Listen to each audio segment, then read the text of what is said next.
All right. Welcome, everybody, to class. Who's ready? Who's ready to have a good time and to learn more about God? Listen, the Bible is crazy amazing when you get deeper and deeper into it. We've been going through this huge journey to the Old Testament, now into the New Testament, and we've been touching upon the transition, a transition period from the Old Covenant to the New Covenant, from Jesus' death until crazy the final ending of the Old Covenant, which I believe can be proven to be the destruction of Jerusalem in 70 A.D. So today we're going to be talking about that incredible transition and how the Hebrews actually describes it perfectly. And it's going to talk about a lot of things that many Christians today just don't understand, and a lot of it's because of bad teaching, bad historians, bad theologians who got their sources from bad stuff, especially when in regards to the last days and the end times. We're building towards that, and this is going to start painting the picture, which is going to open up a lot of eyes, honestly. And so with that introduction, let's go deep into the beautiful book of Hebrews. Whoops, lost myself there for a second. Let me pull up my notes and let's get going. It doesn't want to bring up my notes. Sorry, guys. Just a second here. That's me. Hi, me. I don't know what's going on. Oh, it doesn't want to show. There it is. Hey. All right. Excellent. Okay. So Hebrews, the book of the covenant transition. One of the most important, I would argue, aspects of the New Testament that is very misunderstood. And yet it needs to be understood, because without it, we can greatly get confused as to what our life is now, what our walk is with God now, what Jesus did for us. And we get caught up in a lot of weird, scary stuff when we don't understand this correctly. And so the hope is we can understand this now, go through this, and get back on track with theology that's much more consistent with the Bible and with history. All right, so the book of Hebrews, it's kind of a mysterious book. One of the reasons it's considered mysterious is because we don't know who wrote it. We legitimately have no clue. There's no author attributed to it. It's written very differently than the letters of Paul, so people know it's probably wasn't Paul wrote it. It's written differently than John and all the other authors of the New Testament. There's theories as to who wrote it. Some would say maybe it was Bartholomew, maybe Barnabas. Some think it was maybe even Lydia, who would be interesting because she was a New Testament apostle that was a female. There's a lot of speculation, but the truth is nobody knows. But what's very interesting, though, about it, it's also very hard to understand because Hebrews, more than any other book of the New Testament, touches upon a lot of stuff in the Old Testament. Well, that makes perfect sense when you're coming at it from our angle and you're saying there is a transition period, Old Covenant to New Covenant. Of course, you'd need to bring up the Old Testament a lot to explain the shift, correct? So whoever wrote Hebrews was a great historian, knew the Old Testament very well. Their Pentateuch, their Torah, what you'd call it, they knew it very well because they were able to explain to those going backwards or feeling stuck the difference between the old and the new in this transition. It actually works very well with the book of Revelation. Even though it's written a little differently, you're going to find out as we go from here on forward, we're going to be talking a lot about this transition.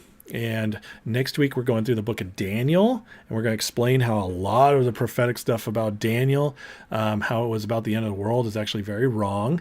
We're going to go through that. It's going to be very interesting. You're not going to want to miss that class. And then with Revelation and what people think about that, how different it really is than we've come to learn. So if you understand Hebrews, you can understand this other stuff much, much better.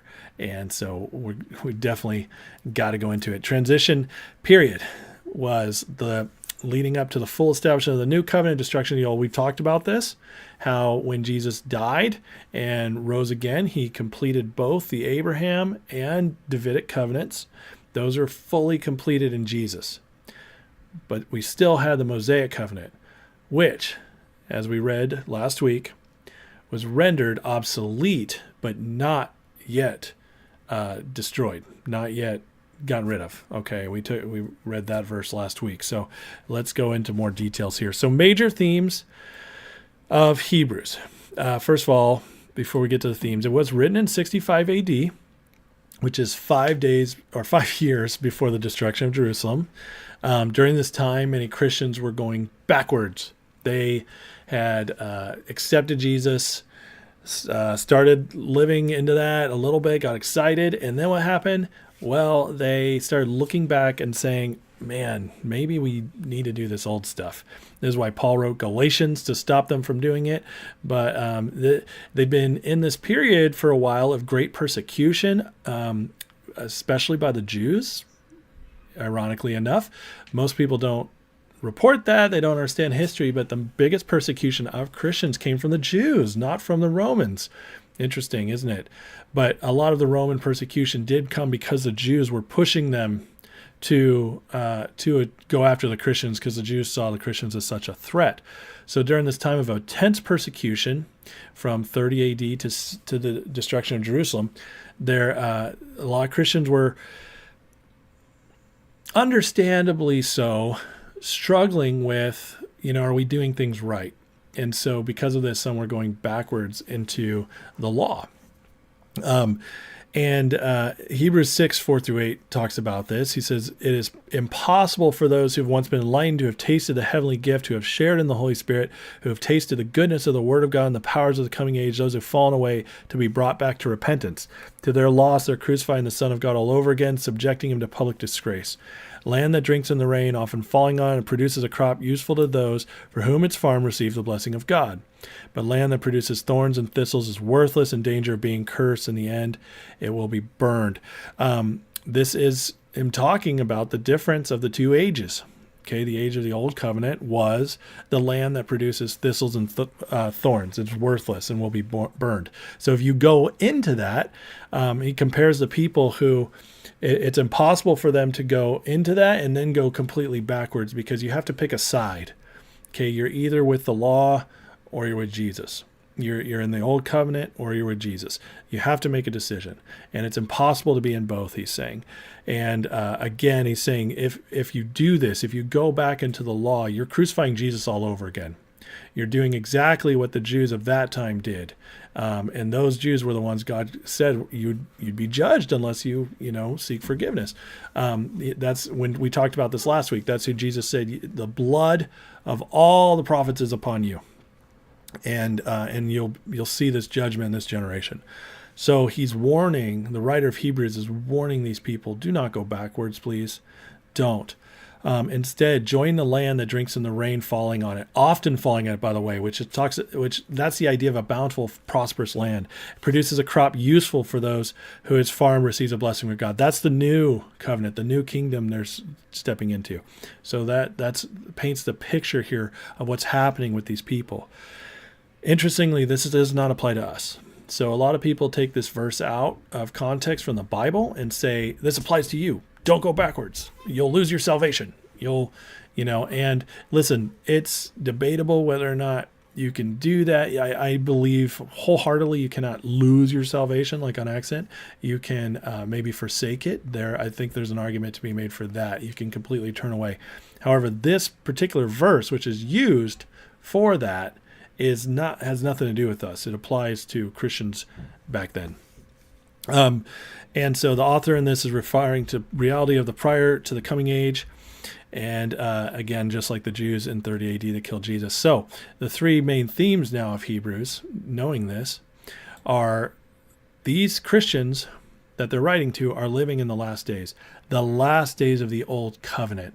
Every time in the New Testament it refers to the last days, it is referring to the ending of the Old Covenant. It is not referring to the end of time. Okay, there's ample evidence for this. We're going to go through quite a bit of it today, but the fact is, there are so many theologians who take this and apply it to take a bunch of verses and chapters of the Bible and apply them to the end of time. And this creates a bunch of bad theology, a bunch of fear, a bunch of manipulation. To be honest, it's just not good.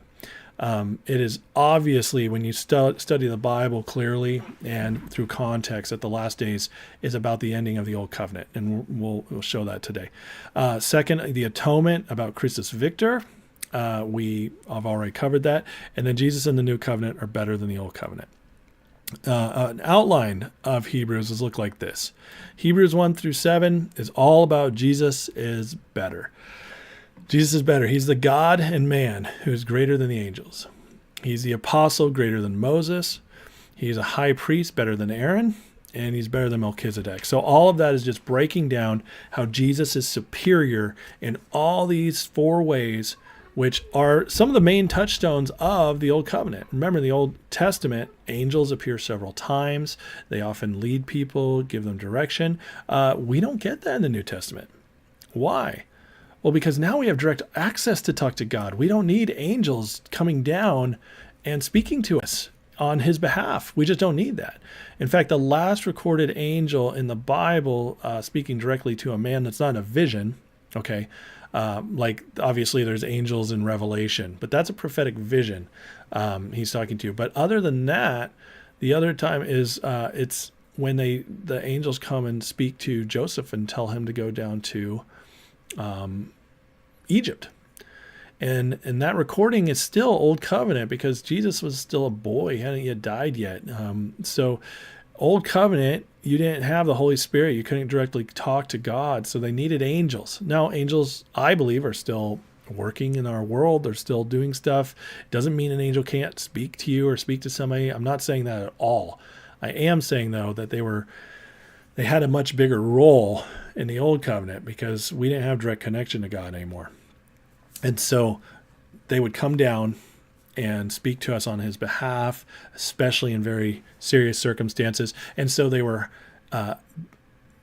deified almost by the Jews. Not completely, but they were very looked upon as, how amazing they are and everything. And the writer of Hebrews is making the point, Jesus is greater than the angels.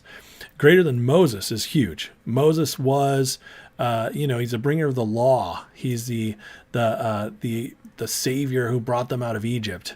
Moses was like one of their biggest heroes, if not their biggest hero of Judaism, of the Israelites. And so saying he's an apostle greater than Moses is a big deal. High priest better than Aaron. Another huge deal. Jesus was not a Levite. Aaron was a Levite. Jesus was not.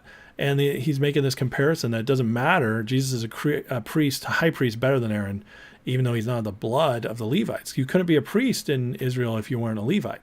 So another major statement. And then better than Melchizedek, which Melchizedek was the priest king that Abraham tithed to. That was very mysterious, not much known about him, and but was always considered, just this amazing high priest. And this also touches upon the Psalm where it says he'll be a priest in the order of Melchizedek. So Hebrews is touching all those points. Hebrews then 8-10 is the new covenant is better than the old covenant.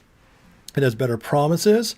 It's a better sanctuary. In other words, a place to be safe in and to trust in. A better sacrifice. Jesus was a once and for all sacrifice and that did not have to be done over and over every year. His blood covers every sin. So better sacrifice and then better results. Everything about the new covenant's better. We enter into blessings much easier. They're just waiting for us. There's no curses. There's no wrath. It's just everything about the new covenant is better. And then Hebrews 11-13 is breaking down how faith must be our response to it. We connect to everything now through faith. And faith is the evidence of things unseen. Everything about faith is, it paints the heroes of faith, Adam, Noah, Enoch. It goes through the list of all the heroes of the faith and what they did by faith. It's all about faith. It's not about works. They're not talking about works. It's saying that faith led them to do these amazing works. And so faith is the main sticking point here. It's not what you do to get you there. It's the faith that will lead you to do things. It's a reverse in thinking. It's a reverse in the idea. It's the idea that looking at person just their works is no longer enough. And if you're just trying to do things to get to heaven, it's not enough. You have to believe, trust in God, and build a relationship with Him. Faith is the basis of a better relationship and is a better manner of life. And everything, again, the new covenant is better, and it's now a covenant of faith. The Christus Victor aspect, Hebrews 2, 5-9 says, "It's not to angels he has subjected the world to come, about which we're speaking. But there's a place where someone has testified, what is mankind that you are mindful of them? A son of man, you care for him. You made them a little lower than the angels," that's man.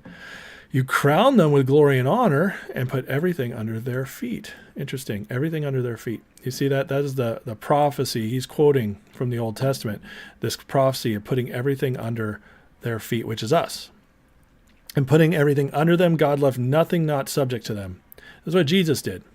Yet at present, we do not see everything subject to them. Interesting.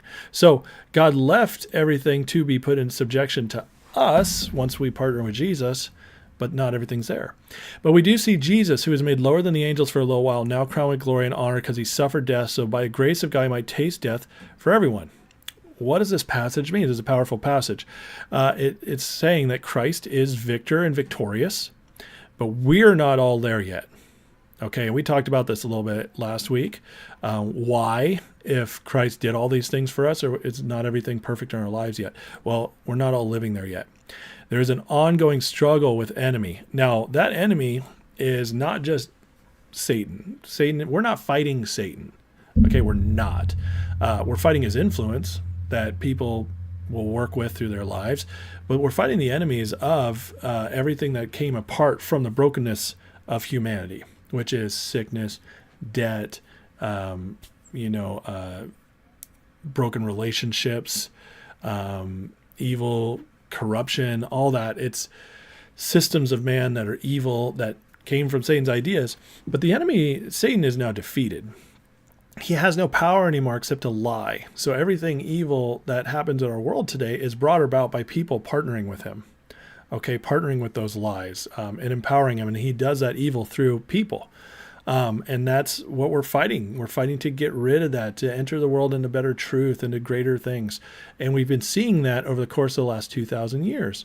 Think about how much blessed we are today than we were 2,000 years ago. The advent of technology, the health we enjoy today is better. The opportunities we enjoy today are better. Our comfort of our homes is much better. The average American now lives in a house that is better than a king's palace 2,000 years ago. That's amazing, and that's how far we've come. And we still have further to go, but you can see the trend of history is proving this to be true. The more Christians there are in the world, the more we change the world, the better the world gets. And that has been the ongoing truth of history. And I'll be completely honest with you guys, that studying history and how we've gotten continually better, how the world's gotten continually better, is actually one of the main things that helped me start breaking out of my mindset that the world had to get worse for Jesus to come back, and starting to realize, like, oh my God, as I started hearing these things, studying the Bible in this different path, this different way of reading the Bible and actually understanding the context better, that one of the things I also started doing was studying history and realizing that the idea that the world continually gets worse is a lie. It's just not true. We go through hard times, we go through hard seasons where it gets worse for maybe a time, but the trend of history over 2,000 years is that things continually get better. And that's one of the reasons I'm always so hopeful for the future and where we're going. So, but this is also makes sense. If the increase of his government has no end, as it says in Isaiah 60, this makes sense. If right here that everything's been made subjection to us, but we haven't seen it yet, that makes sense. That the world will continue to get better until the end. So, but that's the enemy we're struggling with. We're still learning to walk in victory here on earth. That's why there's debt, sickness, emotional relationship issues. Not everything's yet subjected, but it's in process. And us, are the active part of that process. God is not interested in doing this on his own. He gave the earth to us, going all the way back to Adam and Eve. Be fruitful and multiply, subjugate the earth, subdue the earth. That is the commandment, and now it's back to us to have that commandment on us again. Subdue the earth, make it better. Basically that's what he's saying. It's our home. He gave it to us. It's our present. He wants to work through us, not apart from us. So we are the active part of that process. And that's why he put himself into us. That's why he gave us his Holy Spirit within us, so that we could be better connected to him. We could be changed and live in a greater relationship and a greater life, but also to be able to subdue and subject the earth to goodness and better things. Hebrews 2:14-17 says, since the children have flesh and blood, he too shared in their humanity. That's Jesus. So as by death he might break the power of him who holds the power of death, that is the devil, and free those who all their lives were held in slavery by their fear of death. So right here, you see Jesus' death. It's right here in the Bible, guys. His death broke the power of Satan. And there it is right there. So when everybody is always like, Satan's doing this, no, he's not. People who are partnering with Satan, listening to Satan, are doing that. That's how evil spreads, okay? And a lot of times people do it because of brokenness. They do it because of hurt. Very few people, in my personal belief, have completely given themselves over to evil. Very few. And that's why Jesus says, don't judge them. Don't judge their hearts, what their relationship is. Sometimes people just believe lies. And those lies in their life that they believe are destructive forces that hurt them and can become something that hurts everybody around them. And that is where this comes from. People listen to evil. They get fascinated with it. And sometimes they don't even know it's evil. But that's how powerful we are as people. It's our responsibility for both good and evil on the earth now. It is. And so it's like, what are you doing with that? But it says very clearly here, the power of him and free their lives, held in slavery by their fear of death. In other words, his power over us was fear of death. And now that power is broken. There's no power the enemy has to co-opt us, take us over anymore, anything like that. We have to partner with him if we want to cause trouble. It says, for surely it's not angels he helps, but Abraham's descendants, which again, that's all of us, remember? Abraham by faith. We're by faith. For this reason, he had to be made like them, fully human in every way. That's Jesus, fully human. In order he might become a merciful and faithful high priest in service to God, he might make atonement for the sins of the people. That is also the proof that Jesus is on both sides of the covenant. He's both God and fully man. So the covenant is between him and him. God and man, Jesus and God. God, so there it is. And that's why it's an unbreakable covenant with great, great power. Next is the unshakable kingdom. This is Hebrews. Oh, I didn't put the reference. Sorry, hold on. Let me look this up real quick.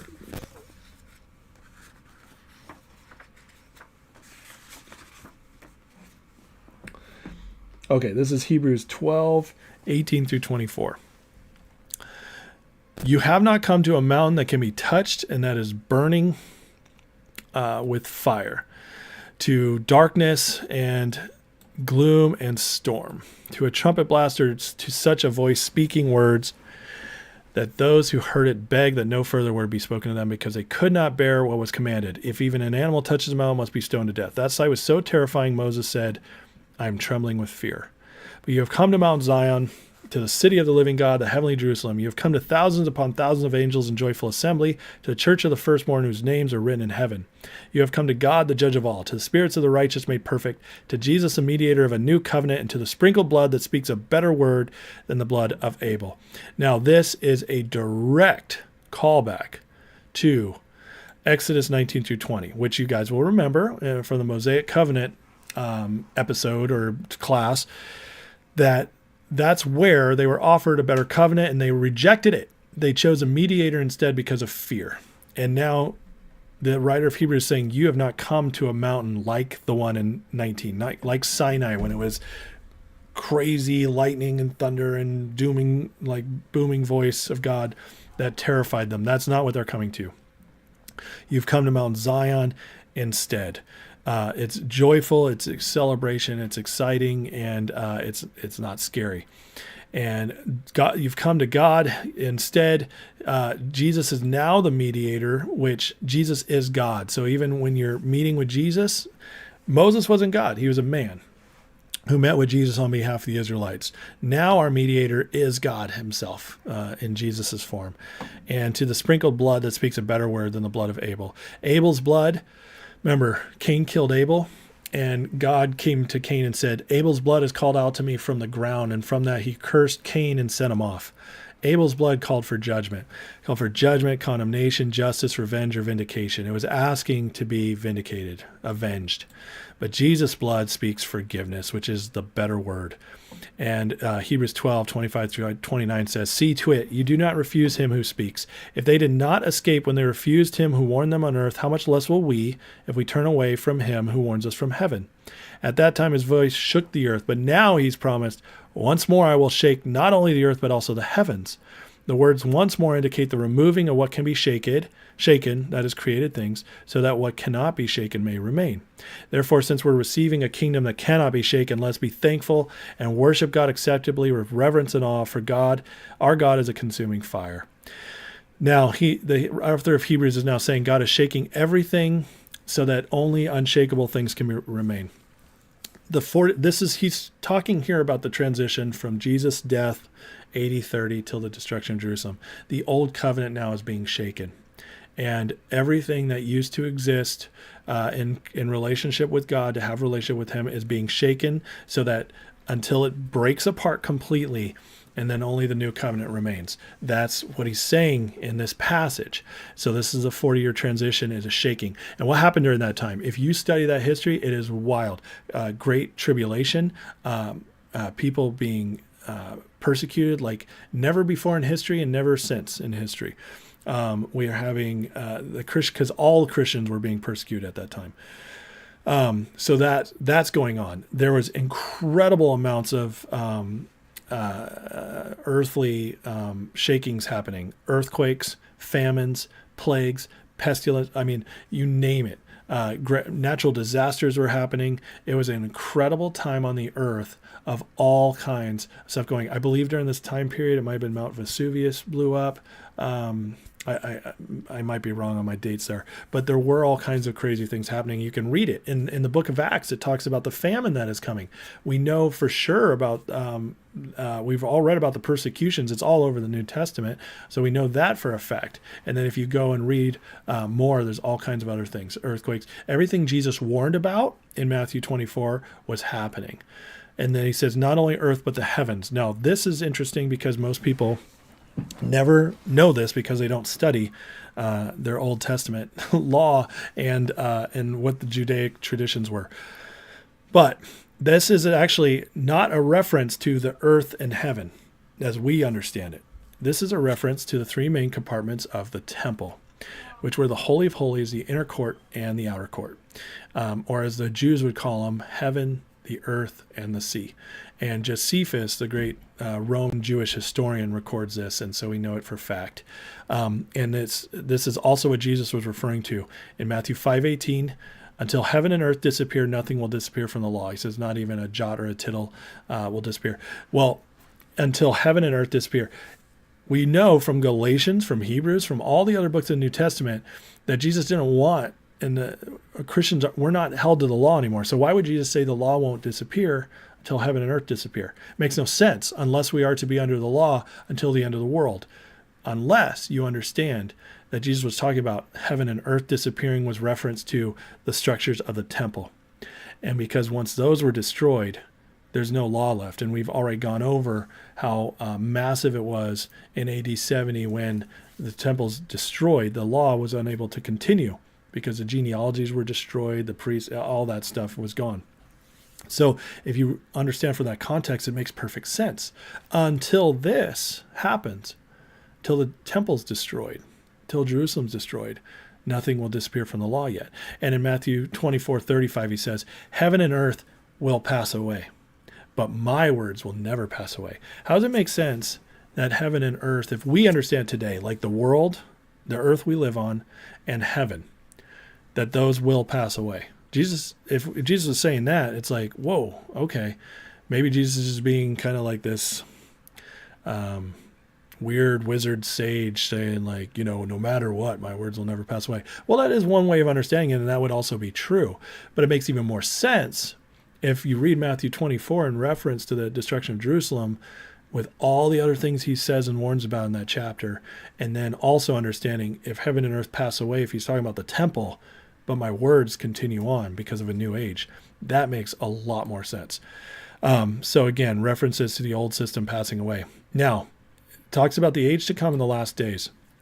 The Jews divided all time into two ages. They always had up to this point. What they believed is that the present age that they lived in, because remember, they were always looking ahead to a Messiah. They thought when Jesus came, they were hoping he would become a king and take Israel to a new level, reestablish the throne of David, and make Israel just this uber empire. That's what they were hoping. That's what they thought the new kingdom would be for them, what the Messiah would do for them. So their present age that they lived in, they believed was evil, wholly bad, beyond redemption, can't be reformed, age of judgment, atrocities, horrible things, suffering for the Jews, all that. That's what they believed. That was the present age. They believed that the age to come would be wholly good and righteous, with priest prosperity and righteousness. The problem is the Jews, at least the vast majority of them, thought it was all about them. They didn't realize that the gift was coming to the entire world. That's what they missed. And so they also saw it in physical terms of being like this great kingdom / empire. They didn't think of it in God's terms, where he wanted to bring it to the whole earth, even though God's clear about in the Old Testament through the prophecies and stuff. People did not want to believe that. They wanted to just make it about them, because remember, they were God's chosen people. And so, and we see that a lot today, honestly, where there's still a lot of specialness put upon the Jews, even from Christians who are like, they are the chosen ones. They're not anymore. They are people who have chosen to not partner with Jesus. Now, I'm not saying they're bad. That just makes them just like every other person who's not with Jesus. But they're not special anymore. That's gone. That's completely gone now. And so we get into trouble when we start really putting them up instead of just looking at them as other lost people who need Jesus. And that's the right way to look upon the Jews now. Hebrews 1:1-2 says, in the past, this is talking about the two ages. In the past, God spoke to our ancestors through the prophets at many times in various ways. In the past. In these days, he's spoken to us by his Son. In other words, everything Jesus said matters more than what they believed back then or said back then. Whom he appointed heir of all things, and through whom he also made the universe. He's establishing Jesus is the new age. The past to now. In the past, you have the prophets. Now we have Jesus. Okay, he's differentiating the two ages. Again, the last days now does not apply to our future. So every reference in the New Testament about the last days has nothing to do with our future. They were talking about the times they were living in right then of the ending of the Old Covenant. The New Testament was written as a canon of the New Covenant, not written to predict our future. This is made so clear by when you actually understand history and the context of the Bible. And I just can't stress that enough. The New Testament was not about predicting our future. There's some stuff like Ephesians 1:9, the prediction that everything comes under Christ. That is true. That is for our future. That will happen in our future. The kingdom will continue to keep growing and growing and growing until the world ends. Well, the world that ends is not the world ends as we think about it. It's not going to be Mad Max nuclear holocaust. It's going to be the kingdom spreads and spreads and spreads until it can no longer spread.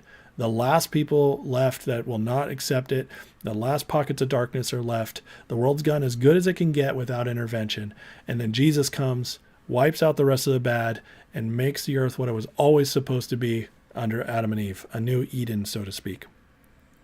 That's what it's supposed to be. And that's where we'll actually live forever. That's going to be our eternal world. It's not going to be heaven. It's going to be the earth, but the earth renewed. The earth never is destroyed. It's just not. And that's Ephesians 1:9, talking about our future like that. But in 1 John 2:18, we know, he says, this is how we know it's the last hour. In other words, why would John write that, saying this is the last hour of the last days, if that last hour was going to extend another 2,000 plus years? That makes zero sense at all. And you realize, when you understand this and you start reading the New Testament again, you realize why they're so urgent about stuff. Because their last days were actually their last days of this old covenant, and something massive was about to happen, which was the destruction of Jerusalem, the death of millions of people, and all kinds of crazy things going on. So just more proof that that is what the last day is about. So the impending transition we're in now. Hebrews 9:26 says, otherwise Christ would have had to suffer many times since the creation of the world, but he has appeared once for all at the culmination of ages to do away with sin by the sacrifice of himself. The culmination is the meeting point of the covenants. Okay, so boom. Jesus comes, the old covenant's existing. Jesus comes, boom, 80-30. And now they've meet for a short period of time of transition. And then 80-70 beyond, it's new covenant only. Okay. Hebrews 10:8-9. First he said, sacrifices and offerings, burnt offerings and sin offerings you did not desire, nor were you pleased with them, though they were offered in accordance with the law. Then he said, here I am, I have come to do your will. He sets aside the first to establish the second, sets aside the first covenant, the sacrifices and offerings, burnt offerings, sin offerings. He sets that aside to establish the second. Here I am, I've come to do your will. Hebrews 10:24-25. Let us consider how we may spur one another on toward love and good deeds, not giving up meeting together as some are in the habit of doing, but encouraging one another, and all the more as you see the day approaching. That day is the end of the old covenant. That scary day. And here he's saying, keep meeting, keep getting together. These warnings are all throughout the New Testament, by the way, especially in Thessalonians. Paul talks about it. John talks about it. Peter talks about it. The man of lawlessness, the time of lawlessness. They are waiting for this ending.